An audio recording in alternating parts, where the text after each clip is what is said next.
Marketing के पुराने नियम अब उन्हें भूल जाइए। आज की दुनिया में सब कुछ बदल गया है।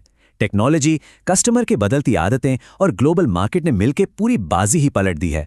तो चलिए आज समझते हैं कि कैसे मार्केटिंग एक डिपार्टमेंट के कोने से निकलकर पूरी कंपनी की सोच बन गई है और इसका किसी भी बिजनेस के लिए आखिर मतलब क्या है। तो चलिए एक बहुत ही सीधे सवाल से शुरू करते हैं।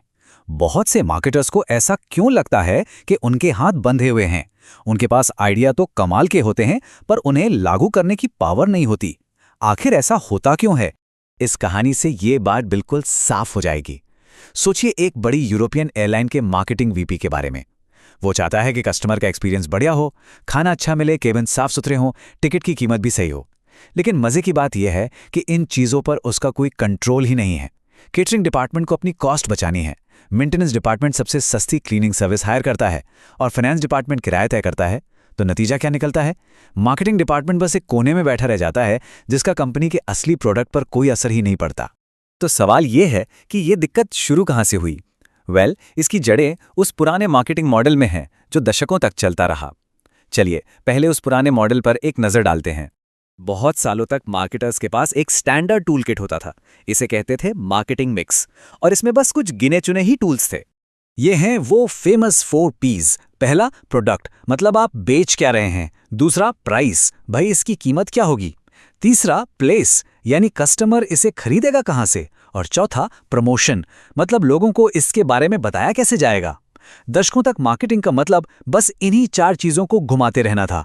लेकिन ये सोच पूरी तरह से प्रोडक्ट पर ही टिकी थी, और आज की दुनिया में ये काफी नहीं है। मगर आज के कनेक्टेड दुनिया में ये पुराना मॉडल बिल्कुल काम नहीं करता।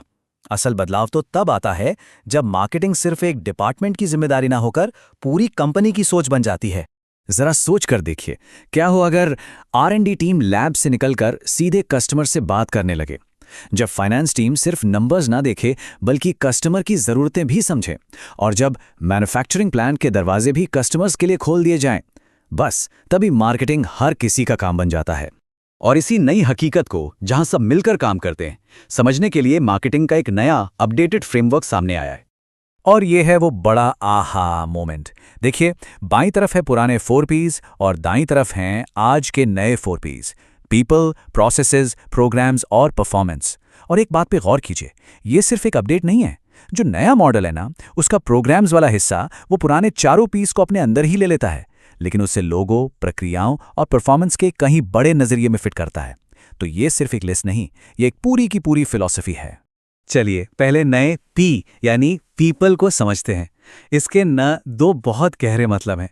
पहला, इंटरनल मार्केटिंग, मतलब आपके कर्मचारी ही आपके सबसे बड़े ब्रांड एम्बेसडर हैं। और दूसरा, कस्टमर को सिर्फ एक आंकड़ा मत समझिए, उसे एक इंसान की तरह देखिए, जिसकी अपनी ज़रूरतें हैं, अपनी ख्वाहिशें हैं। दूसरा P है प्रोसेसेस। देखिए, अब मार्केटिंग सिर्फ किसी के दिमाग में आए क्रिएटिव आइडिया या गट फीलिंग से नहीं चलती। आज की दुनिया में अगर आपको लंबे रिश्ते बनाने हैं तो एक सही सिस्टम चाहिए, एक मजबूत फ्रेमवर्क चाहिए और अनुशासित तरीके चाहिए, ताकि आप अपनी सफलता को बार बार दोहरा सकें। तीसरा P है प्रोग्राम्स। ये पुराने 4 P's को अपने अंदर समेट लेता है, पर इसका दायरा कहीं ज़्यादा बड़ा है। सोचिए, एक कंपनी सोशल मीडिया पर एक कैंपेन, जो कि एक प्रोग्राम है, चलाती है। ये कैंपेन ग्राहकों को स्टोर यानी प्लेस तक खींच लाता है, जहां उन्हें एक स्पेशल ऑफर यानी प्राइस मिलता है, जो सीधे उनके खरीदे जाने वाले प्रोडक्ट से जुड़ा है। देखा, सब कुछ एक साथ मिलकर काम कर रहा है। यही है इंटीग्रेटेड प्रोग्राम्स की असली ताकत। और अब आते हैं सबसे जरूरी P पर, परफॉर्मेंस। आज मार्केटिंग की कामयाबी सिर्फ इस बात से नहीं नापी जाती कि कितनी सेल्स हुई। अब सवाल ये है, क्या कंपनी पैसा कमा रही है? क्या ब्रांड की वैल्यू मार्केट में बढ़ रही है? और सबसे बड़ा सवाल, क्या बिजनेस का समाज पर कोई अच्छा असर हो रहा है? ये अब कोई छोटी मोटी बात नहीं रही, ये एक बहुत जरूरी सवाल बन गया है। चलिए परफॉर्मेंस वाले इस आइडिया में थोड़ा और गहरा चलते हैं और देखते हैं कि कैसे आज के टॉप बिजनेस मुनाफे को एक बड़े मकसद के साथ जोड़ रहे हैं। बेन एंड जेरी इससे अच्छा उदाहरण और क्या हो सकता है?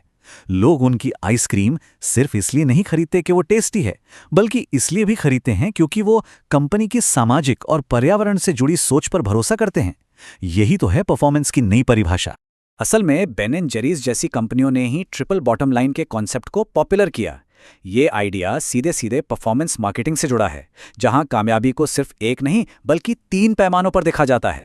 और ये 3 स्तंभ कौन से हैं?